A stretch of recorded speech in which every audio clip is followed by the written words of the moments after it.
ನಮಸ್ಕಾರ ಸ್ನೇಹಿತರೆ, welcome back my channel. ಇವತ್ತು ಮನೆಯಲ್ಲೇ ಯಾವ ರೀತಿಯಾಗಿ ಡ್ರೈ ಫ್ರೂಟ್ಸ್ದ ಪೌಡ್ರ್ ಮಾಡ್ಕೋಬೋದು ಅಂತ ತೋರಿಸ್ತೀನಿ, ಬನ್ನಿ ನೋಡೋಣ. ಈ ರೀತಿಯಾಗಿ ಒಂದ್ಸಲಿ ಮಾಡಿ ಸ್ಟೋರ್ ಮಾಡಿ ಇಟ್ಕೊಂಡ್ರೆ ತುಂಬ ದಿನಗಳ ಕಾಲ ಬರುತ್ತೆ. ಮಕ್ಕಳಿಗೆ ಹೊರಗಡೆ ಇದ್ದ ಬೋರ್ಮಿಟಾ, ಹಾರ್ಲಿಕ್ಸು ಈ ರೀತಿಯಾಗಿ ತೊಗೊಂಬಂದು ಕೊಡೋದಕ್ಕಿಂತ ನೀವು ಮನೆಯಲ್ಲೇ ಮಾಡಿದ್ರೆ ತುಂಬ ಆರೋಗ್ಯಕ್ಕೂ ಒಳ್ಳೆಯದು. ಮಕ್ಕಳಿಗೆ ಮಾತ್ರ ಅಲ್ಲ, ದೊಡ್ಡವರು ತಗೋಬೋದು, ತುಂಬ ಹೆಲ್ತಿಯಾಗಿರುತ್ತೆ. ಮತ್ತು ಪ್ಯಾಕೆಟ್ ಫುಡ್ಡಲ್ಲಿ ಬೇಗ ಹಾಳಾಗಬಾರ್ದು ಅಂತ ಪ್ರಿಸರ್ವೇಟಿವ್ ಇಟ್ಟಿರ್ತಾರೆ. ಅದಕ್ಕೋಸ್ಕರ ನಾವು ಹೊರಗಡೆಯಿಂದ ತೊಗೊಂಬರ್ಬಾರ್ದು. ಈ ರೀತಿಯಾಗಿ ಮಾಡಿ ತುಂಬ ಚೆನ್ನಾಗಿರುತ್ತೆ. ಮತ್ತು ಮಕ್ಕಳಿಗೆ ಚಾಕ್ಲೇಟ್ ಫ್ಲೇವರ್ ಬೇಕು ಅಂದರೆ ಕೊಕೋ ಪೌಡ್ರ ಮಿಕ್ಸ್ ಮಾಡಿದ್ರೆ ಆಯಿತು.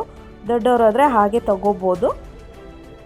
ಮಕ್ಕಳು ಇದೇ ರೀತಿ ತೊಗೊಳ್ಳೋಂಗಿದ್ರೆ ಕೊಡಿ, ಇಲ್ಲಾಂದರೆ ಕೊಕೋ ಪೌಡ್ರ್ ಮಿಕ್ಸ್ ಮಾಡಿಬಿಟ್ಟು ಮತ್ತು ಇದು ಆರ್ಗಾನಿಕ್ ಬೆಲ್ಲ ಇರುತ್ತಲ್ಲ, ಬೆಲ್ಲ ಹಾಕ್ಬಿಟ್ಟು ಕೊಡಿ. ಯಾವತ್ತೂ ಸಕ್ಕರೆ ಹಾಕಬೇಡಿ. ಸಕ್ಕರೆ ಮತ್ತು ಮೈದಾ ಇವೆರಡನ್ನೂ ಅವಾಯ್ಡ್ ಮಾಡಿ. ಮತ್ತು ನಿಮಗೇನಾದರೂ ಸಿರಿಧಾನ್ಯ ಬೇಕು ಅಂದರೆ ಹಾಕ್ಕೊಳ್ಳಿ. ಸಿರಿಧಾನ್ಯ ಹಾಕ್ಕೊಳ್ಳೋದ್ರಿಂದ ಹಾಲಿಗೆ ಪೌಡ್ರ್ ಹಾಕಿ ಕುದಿಸ್ಬೇಕಾಗುತ್ತೆ. ಈ ಡ್ರೈ ಫ್ರೂಟ್ಸ್ ಪೌಡ್ರ್ ಹಾಕ್ಕೊಂಡ್ರೆ ಡೈರೆಕ್ಟಾಗಿ ಹಾಲಿಗೆ ಹಾಕ್ಕೊಂಡು ಬೆಲ್ಲ ಮಿಕ್ಸ್ ಮಾಡ್ಕೊಂಡು ಕುಡಿಬೋದು. ಅದೇ ಸಿರಿಧಾನ್ಯ ಹಾಕ್ಕೊಂಡ್ರೆ ಒಂದು ಕುದಿಸ್ಬಿಟ್ಟು ಕುಡಿಬೇಕು. ಅದಕ್ಕೋಸ್ಕರ ನಾನು ಬರೀ ಡ್ರೈ ಫ್ರೂಟ್ಸ್ ಪೌಡ್ರು ಮಾಡಿದ್ದೀನಿ. ಮತ್ತು ನಿಮಗೆ ಬೇಕು ಅಂದರೆ ಸಿರಿಧಾನ್ಯ ಆ್ಯಡ್ ಮಾಡ್ಕೊಳ್ಳಿ. ಬನ್ನಿ ಇವಾಗ ಈ ಪೌಡ್ರ್ ಮಾಡೋದಕ್ಕೆ ಏನೇನು ಬೇಕಾಗುತ್ತೆ ಅಂತ ತೋರಿಸ್ತೀನಿ. ಮೊದಲಿಗೆ ಇಲ್ಲಿ ಮಖಾನ ಬೇಕಾಗುತ್ತೆ, ಮತ್ತು ಬಾದಾಮಿ, sunflower seeds, walnut, flax seeds, ಮತ್ತು ಓಟ್ಸ್, ಮತ್ತು ಕಡಲೆ ಬೀಜ ಬೇಕಾಗುತ್ತೆ, ಮತ್ತು ಪಂಪ್ಕಿನ್ ಸೀಡ್ಸ್. ಬನ್ನಿ ಈಗ ಮೊದಲಿಗೆ ಸ್ಟವ್ ಹಚ್ಕೊಳ್ಳೋಣ. ಒಂದು ಬಾಣಲೆ ಇಟ್ಕೊಂಡು ಎಲ್ಲನೂ ಲೋ ಫ್ಲೇಮಲ್ಲೇ ಹುರ್ಕೋಬೇಕು. ಇದನ್ನು ಜೋರು ಉರಿಯಲ್ಲಿ ಇಟ್ಕೋಬಾರ್ದು, ಇದನ್ನು ಲೋ ಫ್ಲೇಮಲ್ಲೇ ಇಟ್ಕೊಂಡು ಹುರ್ಕೋಬೇಕು. ಎಲ್ಲ ಒನ್ ಬೈ ಒನ್ ಹಾಕ್ಕೊಂಡು ಲೋ ಫ್ಲೇಮಲ್ಲೇ ಹುರ್ಕೊಂಡು, ಮತ್ತು ಪಕ್ಕದಲ್ಲಿ ಒಂದು ಬಾಣಲಿ ಆಯಿತು, ಇನ್ನೊಂದು ಏನಾದರೂ ಒಂದು ಇಟ್ಕೊಂಡು ಎಲ್ಲ ಚೆನ್ನಾಗಿ ಹುರ್ಕೊಂಡ್ಬಿಟ್ಟು ಅದು ಟ್ರಾನ್ಸ್ಫರ್ ಮಾಡ್ಕೋಬೇಕು ಒನ್ ಬೈ ಒನ್. ನೋಡಿ ಈ ರೀತಿಯಾಗಿ ಚೆನ್ನಾಗಿ ಹುರ್ಕೊಂಡು, ಮತ್ತು ಇದನ್ನು ಮಿಕ್ಸಿಗೆ ಹಾಕಬೇಕು. ಮಿಕ್ಸಿಗೆ ಇಲ್ಲಾಂದರೆ ಗ್ರೈಂಡರ್ ಆದರೂ ಹಾಕ್ಬೋದು, ಇಲ್ಲಾಂದರೆ ಸಿರಿಧಾನ್ಯ ಏನಾದರೂ ಮಿಕ್ಸ್ ಮಾಡಿದ್ರೆ ನೀವು ಮಿಷಿನಿಗೆ ಹಾಕಿಸ್ಕೊಂಬರ್ಬೇಕು. ಇಲ್ಲಾಂದರೆ ಮನೆಯಲ್ಲೇ ಚಿಕ್ಕ ಜಾರ್ಗೆ ಹಾಕ್ಕೊಂಡು ನೈಸಾಗೆ ಪೌಡ್ರ್ ಮಾಡ್ಕೋಬೇಕು.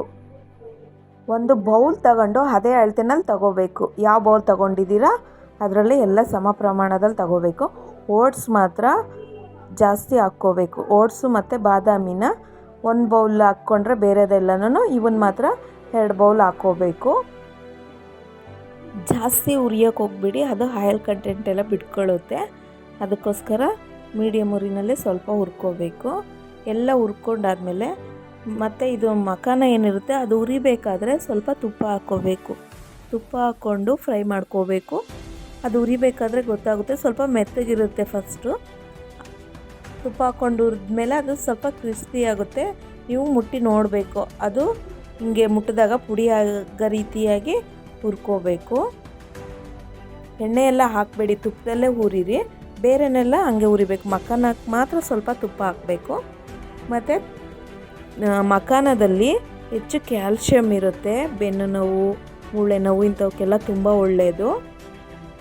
ಮಖಾನನ ಹಾಗೇನ ತುಪ್ಪ ಹಾಕಿ ಹುರ್ಕೊಂಡು ತಿಂದರೆ ತುಂಬ ಚೆನ್ನಾಗಿರುತ್ತೆ. ಮಕ್ಕಳಿಗೂ ಅಷ್ಟೇ ಕುರ್ಕುರೆ ಮತ್ತು ಇದೇನು ಬರುತ್ತೆ ಚಿಪ್ಸು ಆ ರೀತಿ ಕೊಡೋದಕ್ಕಿಂತನ ಈ ಮಖಾನ ಏನಿರುತ್ತೆ ಇದಕ್ಕೆ ಸ್ವಲ್ಪ ತುಪ್ಪ ಹುರಿದ್ಬಿಟ್ಟು ಸ್ವಲ್ಪ ಉಪ್ಪು ಬೇಕಂದರೆ ಅವರಿಗೆ ಪೆಪ್ಪರ್ ಏನಾದರೂ ಹಾಕಿ ಕೊಡಿ. ತುಂಬ ಚೆನ್ನಾಗಿರುತ್ತೆ. ಮಕ್ಕಳಿಗೆ ಮಾತ್ರನ ತುಂಬ ಆರೋಗ್ಯಕ್ಕೂ ಒಳ್ಳೆಯದು. ಹೊರಗಡೆ ಫುಡ್ ತಂದು ಕೊಡೋದಕ್ಕಿಂತ ಈ ರೀತಿಯಾಗಿ ಕೊಡಿ. ನೋಡಿ ಈಗೆಲ್ಲ ಹುರ್ಕೊಂಡಾಯಿತು. ಇದನ್ನು ಆರೋದಕ್ಕೆ ಬಿಡಬೇಕು. ಸ್ವಲ್ಪ ಬಿಸಿ ಇರುತ್ತೆ, ತಕ್ಷಣವೇ ಮಿಕ್ಸಿಗೆ ಆಡಿಸ್ಬಾರ್ದು. ಎಲ್ಲನೂ ಒಂದು ಟೈಮ್ ಮಿಕ್ಸ್ ಮಾಡಿಕೊಂಡು ಹಾಗೆ ಗಾಳೀಲಿ ಇಡಬೇಕು. ಒಂದು ಸ್ವಲ್ಪ ಹೊತ್ತು ಚೆನ್ನಾಗಿ ಆರೋ ತನಕ ಇಟ್ಬಿಟ್ಟು ಆನಂತರ ಮಿಕ್ಸಿಗೆ ಹಾಕಬೇಕು. ನೋಡಿ ನಾನಿಲ್ಲಿ 2 ಬಾಣಲಿಗೂ ಹಾಕ್ಕೊಂಡು ಇಕ್ಕಿದ್ದೀನಿ. ಇದಕ್ಕೆ ಸ್ವಲ್ಪ ಓಮ್ ಕಾಳು ಮತ್ತು ಫ್ಲೇವರ್ಗೋಸ್ಕರ ಏಲಕ್ಕಿ ಹಾಕಿದ್ದೀನಿ. ಜೀರ್ಣ ಆಗೋಕ್ಕೋಸ್ಕರ ಓಮ್ ಕಾಳು ಹಾಕಿದ್ದೀನಿ.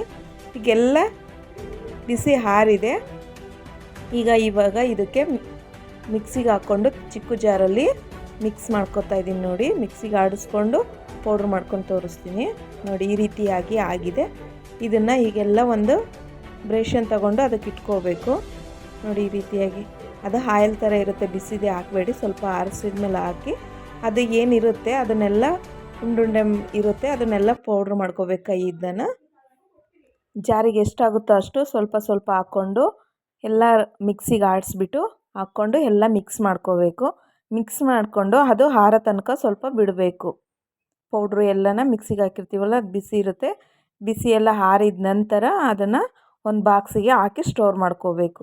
ನೋಡಿ ಈ ರೀತಿಯಾಗಿ ನೀವು ಪೌಡ್ರ್ ಮಾಡಿ ಇಟ್ಕೊಂಡ್ರೆ ತುಂಬ ಚೆನ್ನಾಗಿರುತ್ತೆ, ತುಂಬ ಆರೋಗ್ಯಕ್ಕೂ ಒಳ್ಳೆಯದು. ಎಲ್ಲರೂ ಈ ರೀತಿಯಾಗಿ ಮಾಡಿ. ಈ ವಿಡಿಯೋ ಇಷ್ಟ ಆದರೆ ಹಾಗೆ ಒಂದು ಲೈಕ್ ಕೊಡಿ, ಶೇರ್ ಮಾಡಿ ಮತ್ತು ಕಮೆಂಟ್ ಮಾಡಿ.